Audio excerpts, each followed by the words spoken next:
شروع اللہ کے پاک نام سے جو بڑا مہربان نہایت رحم کرنے والا ہے۔ بھائیوں اور بہنوں، حضرت علی رضی اللہ تعالی عنہ نے فرمایا کہ اگر امیر ہونا چاہتے ہو تو چلتے پھرتے قرآن پاک کی یہ ایک آیت پڑھتے رہا کرو۔ جو شخص کام کاج کے دوران اپنے دل میں یہ ایک آیت پڑھتا رہتا ہے تو بہت جلد اس پر دولت مہربان ہو جاتی ہے اور وہ شخص دیکھتے ہی دیکھتے امیر ہو جاتا ہے۔ دوستوں، تھوڑی سی عقل رکھنے والا بھی جانتا ہے کہ جو چیز جس کام کے لیے بنائی جائے اگر اس کام میں نہ آئے تو وہ بیکار ہے۔ لہٰذا جو بندہ اپنے خالق و مالک کو نہ پہچانے، اس کی بندگی اور عبادت نہ کرے، وہ نام کا انسان تو ہے مگر حقیقت میں نہیں بلکہ ایک بیکار چیز ہے۔ اس لیے ہم کہہ سکتے ہیں کہ عبادت اور بندگی ہی انسان کو انسان بناتی ہے اور اسی سے اس کی فلاح دنیاوی اور اخروی وابستہ ہے۔ یاد رکھیے کہ ایمان لانے کے بعد فرائض و واجب اور حرام و مکروہ میں اللہ پاک کے محبوب صلی اللہ علیہ وسلم کے اتباع کا نام اطاعت اور عبادت ہے، خواہ ان کا تعلق گفتار سے ہو یا کردار سے، یعنی تمہارا کچھ بولنا یا نہ بولنا اور کچھ کرنا یا نہ کرنا، الغرض سب کچھ تمہارے قول و فعل کو شریعت کے مطابق ہونا چاہیے۔ یہی تمہاری کامیابی اور فلاح ہے۔ قرآن کریم فرقان حمید کی روشنی میں فلاح کیا ہے؟ اللہ تبارک و تعالی فرماتے ہیں کہ بے شک مراد کو پہنچے ایمان والے۔ ناظرین، اس آیت میں ایمان والوں کو بشارت دی گئی ہے کہ بے شک وہ اللہ کے فضل سے اپنے مقصد میں کامیاب ہو گئے اور ہمیشہ کے لیے جنت میں داخل ہو کر ہر ناپسندیدہ چیز سے نجات پائیں گے۔ سورۃ المومنون کی ابتدائی 10 آیات کے بارے میں حضرت عمر ابن خطاب رضی اللہ تعالی عنہ فرماتے ہیں کہ جب نبی کریم صلی اللہ علیہ وسلم پر وحی نازل ہوتی تو آپ صلی اللہ علیہ وسلم کے چہرہ اقدس کے پاس مکھیوں کی بنبناہٹ کی طرح آواز سنائی دیتی۔ ایک دن وحی نازل ہوئی تو ہم کچھ دیر ٹھہرے رہے۔ جب یہ کیفیت ختم ہوئی تو آپ صلی اللہ علیہ وسلم نے قبلہ رو ہو کر ہاتھ اٹھائے اور یہ دعا مانگی کہ اے اللہ، ہمیں زیادہ عطا کرنا اور کمی نہ فرمانا، ہمیں عزت دینا اور ذلیل نہ کرنا، ہمیں عطا فرمانا، محروم نہ رکھنا، ہمیں چن لے اور ہم پر کسی دوسرے کو نہ چن۔ اے اللہ پاک، ہمیں راضی فرما اور ہم سے راضی ہو جا۔ اس کے بعد ارشاد فرمایا کہ مجھ پر 10 آیات نازل ہوئی ہیں، جس نے ان میں مذکور باتوں کو اپنایا وہ جنت میں داخل ہوگا۔ پھر آپ صلی اللہ علیہ وسلم نے قد افلح المؤمنون سے لے کر 10ویں آیات کے آخر تک پڑھا۔ تو ناظرین کرام، حضرت عمر رضی اللہ تعالی عنہ کی روایت کردہ اس حدیث سے ثابت ہوتا ہے کہ نبی کریم صلی اللہ علیہ وسلم نے خود بھی اللہ سے غربت، تنگی اور تنگ دستی دور کرنے کے لیے دعائیں فرمائی ہیں اور ہمیں بھی اس امر کی تلقین فرمائی ہے۔ آپ صلی اللہ علیہ وسلم نے خود بھی اللہ سبحانہ و تعالی سے زیادہ عطاؤں کی دعائیں فرمائیں اور ہمیں بھی تلقین فرمائی۔ لہٰذا اللہ پاک نے سورۃ المومنون کی آیت 2 سے لے کر 9 تک ایمان والوں کے اوصاف بیان کیے ہیں کہ جو اپنی نماز میں خشوع اور خضوع کرنے والے ہیں، اور وہ جو فضول بات سے منہ پھیرنے والے ہیں، اور وہ جو زکوٰۃ دینے کا کام کرنے والے ہیں، اور وہ جو اپنی شرمگاہوں کی حفاظت کرنے والے ہیں مگر اپنی بیویوں یا شرعی باندیوں پر جو ان کے ہاتھ کی ملک ہیں، پس بے شک ان پر کوئی ملامت نہیں۔ تو جو ان کے سوا کچھ اور چاہے تو وہی حد سے بڑھنے والے ہیں، اور وہ جو اپنی امانتوں اور اپنے وعدے کی رعایت کرنے والے ہیں، اور وہ جو اپنی نمازوں کی حفاظت کرنے والے ہیں۔ بھائیوں اور بہنوں، سورۃ المومنون میں ایمان والوں کے اوصاف بیان کرنے کے بعد آیت نمبر 10 اور 11 میں ارشاد فرمایا گیا کہ یہی لوگ وارث ہیں، یہ فردوس کی میراث پائیں گے اور ہمیشہ اس میں رہیں گے۔ سبحان اللہ، اللہ کریم ہمیں بھی کامل ایمان والا بنائے۔ خود نبی رحمت صلی اللہ علیہ وسلم، آپ کے صحابہ اور اہل بیت سے بہت سے اعمال اور عملیات ثابت ہیں کہ جن سے مومنین یعنی مسلمان اپنی زندگی کو بہترین بنا سکتے ہیں اور ہر طرح کی مشکلات سے آسانی حاصل کر سکتے ہیں۔ اسی طرح سے بہت سے ایسے عملیات بھی ہیں کہ جن سے ایک شخص اپنی غربت کو اور تنگ دستی اور تنگی کو، اپنی افلاس کو دور کر سکتا ہے اور بے پناہ دولت اور عزت و شہرت حاصل کر سکتا ہے۔ حضرت علی رضی اللہ تعالی عنہ نے ایک انتہائی آسان آیت کا عمل فرمایا کہ جس کو پڑھنے والا انتہائی کم وقت میں امیر ہو سکتا ہے اور اپنی تمام مشکلات اور پریشانیوں سے نجات حاصل کر سکتا ہے۔ ناظرین، سورۃ المائدہ آیت نمبر 35 میں فرمان ربانی ہے کہ اے ایمان والو،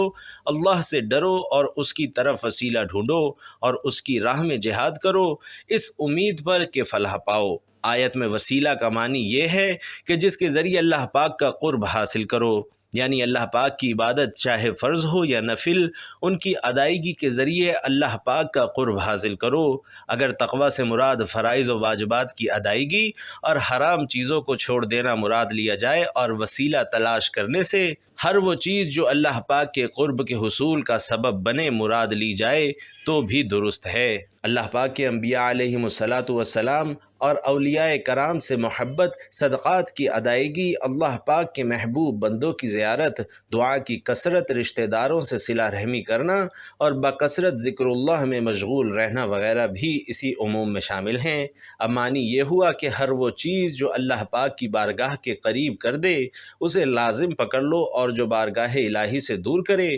اسے چھوڑ دو۔ اللہ پاک کا قرب حاصل کرنے اور دنیا اور آخرت کی فلاح و کامیابی کے لیے ہمیں عبادت الہی کرنی چاہیے، اور اس پر استقامت کے لیے اللہ پاک کے نیک بندوں کا دامن تھام لینا چاہیے۔ ان کی صحبت اور ان کا قرب اختیار کرنا بھی بڑی کامیابی ہے۔ پردہ بھی ہماری فلاح کا ذریعہ ہے۔ چنانچہ سورۃ النور آیت نمبر 31 میں فرمان خداوند کریم ہے، اور مسلمان عورتوں کو حکم دو کہ وہ اپنی نگاہیں نیچی رکھیں اور اپنی پارسائی کی حفاظت کریں اور اپنی زینت نہ دکھائیں مگر جتنا بدن کا حصہ خود ہی ظاہر ہے، اور وہ اپنے دوپٹے اپنے گریبانوں پر ڈالے رکھیں اور اپنی زینت ظاہر نہ کریں مگر اپنے شوہروں پر یا اپنے باپ یا شوہروں کے باپ یا اپنے بیٹوں یا شوہروں کے بیٹے یا اپنے بھائیوں یا اپنے بھتیجوں اور بھانجوں یا اپنی مسلمان عورتوں یا اپنی کنیزوں پر جو ان کی ملکیت ہوں، یا مردوں میں سے وہ نوکر جو شہوت والے نہ ہوں،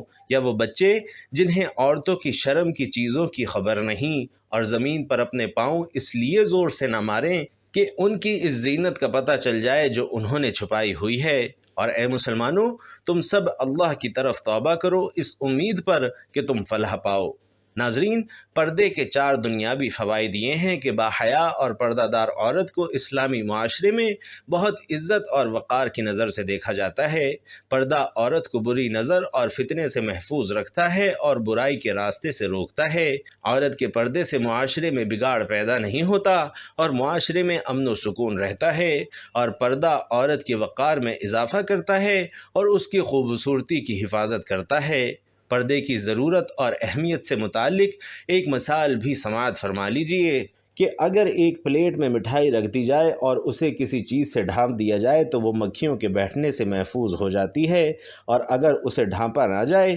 پھر اس پر مکھیاں بیٹھ جائیں تو یہ شکایت کرنا کہ اس پر مکھیاں کیوں بیٹھ گئیں بہت بڑی بے وقوفی ہے، کیونکہ مٹھاس ایسی چیز ہے جسے مکھیوں کے تصرف سے بچانے کے لیے اسے ڈھانپ کر رکھنا بہت ضروری ہے، ورنہ انہیں مٹھائی پر بیٹھنے سے روکنا بڑا ہی مشکل کام ہے۔ اسی طرح اگر عورت جو کہ چھپانے کی چیز ہے اسے پردے میں رکھا جائے تو بہت سے معاشرتی مسائل سے وہ بچ سکتی ہے اور عزت اور ناموس کے لٹیروں سے اپنی حفاظت کر سکتی ہے، اور جب اسے پردے کے بغیر رکھا جائے تو اس کے بعد یہ شکایت کرنا کہاں کی عقل مندی ہے کہ لوگ عورت کو تانگ جھانک کرتے ہیں، اسے چھیڑتے ہیں اور اس کے ساتھ دست درازی کرتے ہیں، کیونکہ جب اسے بے پردہ کر دیا تو غیر مردوں کی فتنہ باز نظریں اس کی طرف ضرور اٹھیں گی۔ ان کے لیے عورت کے جسم سے لطف اندوز ہونا اور اس میں تصرف کرنا آسان ہوگا، اور شریر لوگوں سے اپنے جسم کو بچانا عورت کے لیے انتہائی مشکل ہوگا، کیونکہ فطری طور پر مردوں میں عورتوں کے لیے رغبت رکھی گئی ہے، اور جب وہ بے پردہ عورت کا جسم دیکھتا ہے تو وہ اپنی شہوت اور رغبت کو پورا کرنے کے لیے اس کی طرف لپکتا ہے۔ ناظرین محترم، حاصل کلام یہ ہے کہ ایک مسلمان جو کہ تنگ دستی و پریشانی میں مبتلا ہے اور اپنی اس تنگی اور تنگ دستی کو دور کرنا چاہتا ہے تو اس سے پہلے کہ وہ وظائف اور اوراد کا آغاز کرے اسے چاہیے کہ اپنی ناکامی اور اپنی تنگ دستی کے اسباب پر بھی ضرور غور کرے، جو کہ اس ویڈیو میں کافی حد تک بیان کیے جا چکے ہیں، کیونکہ جو مسلمان مرد و عورت اللہ سبحانہ و تعالی کے فرمودات کے مطابق اپنی زندگی بسر کرتے ہیں ان پر تمام سختیاں اور مصیبتیں خود بخود ختم ہونے لگتی ہیں، لیکن اگر تمام کاموں کو اپنانے کے باوجود بھی تنگی اور تنگ دستی کی حالت پیچھا نہیں چھوڑ رہی تو پھر حضرت علی رضی اللہ تعالی عنہ کے اس فرمان پر ضرور عمل کریں، انشاءاللہ تمام پریشانیاں دور ہوں گی اور دولت خود آپ کے پاس آئے گی۔ حضرت علی رضی اللہ تعالی عنہ نے فرمایا کہ اگر تم امیر ہونا چاہتے ہو تو اپنے دل میں یہ آیت پڑھو،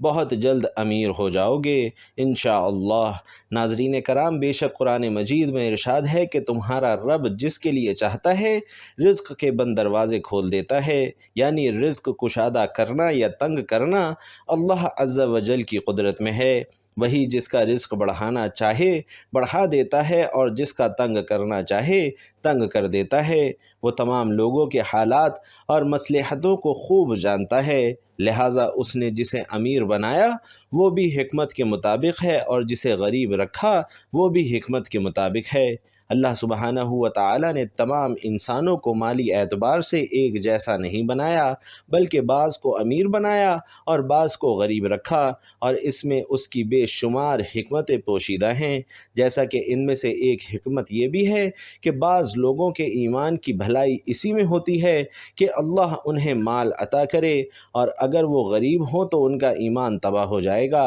اس لیے اللہ انہیں کثیر مال عطا کرتا ہے، جبکہ بعض لوگوں کے ایمان کی بھلائی اس میں ہوتی ہے کہ ان کے پاس مال کم ہو، اور اگر ان کے پاس زیادہ مال آ جائے تو ان کا ایمان ضائع ہونے کا خطرہ ہوتا ہے، تو اس لیے اللہ انہیں غریب رکھتا ہے۔ اسی طرح سے بعض کو غریب اور بعض کو امیر بنانے کی ایک حکمت یہ بھی ہے کہ اس سے دنیاوی معاملات کا نظام احسن طریقے سے چل رہا ہے اور ہر انسان کی ضروریات زندگی کی تکمیل ہو رہی ہے، کہ اگر تمام انسانوں کو امیر کر دیا جائے تو اس سے دنیاوی معاملات کا نظام تباہ ہو جائے گا، کیونکہ اس صورت میں کوئی کسی کا نوکر، خادم یا ملازم بننے کو تیار نہ ہوگا۔ اسی طرح سے کوئی گلیوں، بازاروں، کچرا کنڈی اور سیوریج وغیرہ کی صفائی کے لیے راضی نہ ہوگا۔ ایسے ہی کوئی ایسا پیشہ اختیار کرنے پر راضی نہ ہوگا جسے امیر لوگ پسند نہیں کرتے، جیسے جوتوں کی سلائی اور مرمت وغیرہ کا کام،